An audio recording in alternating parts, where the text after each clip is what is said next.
you don't really care? I mean, I don't really care. If you want to get your hair done and your hair look nice, get it done. But I think there's a bunch of other internal aspects you got to focus on to build your confidence as a man versus all the external shit. Exactly. And I think that's what we want to harp on. But it also aligns with what we're talking about today with being worried about the wrong stuff. Okay. So good stuff. Now, tell the people what it is that you do. All right. I am a coach. I teach mindset, training, and nutrition. When people hear that, they think I'm just going to give you a workout plan, a training plan. That's the surface level of what's going on. What I'm doing is I'm teaching people how to have the highest level of confidence and appreciation for life. And once you truly admire who you see in the mirror, you're able to obtain that.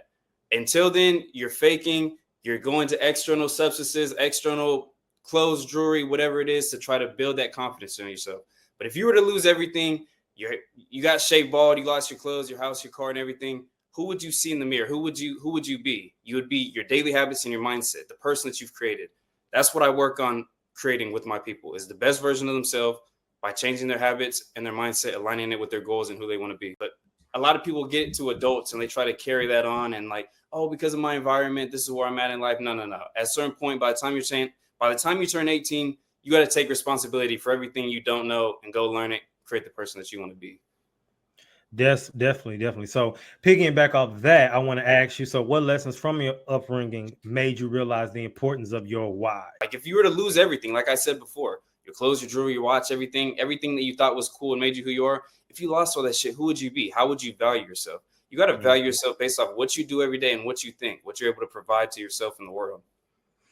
Definitely. I agree. I think that's something I don't think people put into perspective. They don't think about the end until it happens, unfortunately. And it's like once I done lost everything. So you just sit there and wait for a minute. Okay. So when they finally tell you they get to put the 3 felonies on you, like the moment when that happens, what were the felonies? And in that moment, take us back. How were you feeling? It was burglary, first degree or something like that.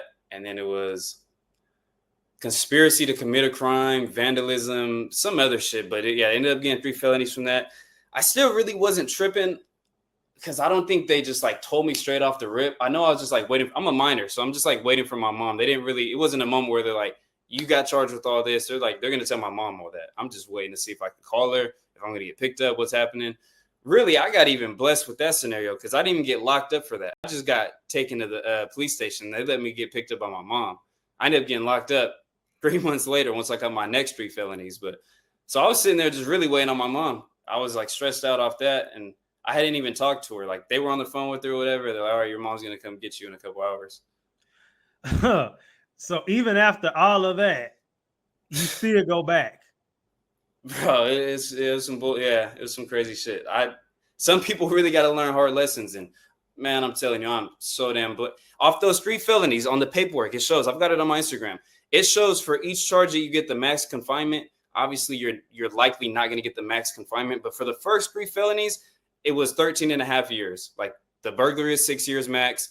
The conspiracy to commit a crime is 6 years.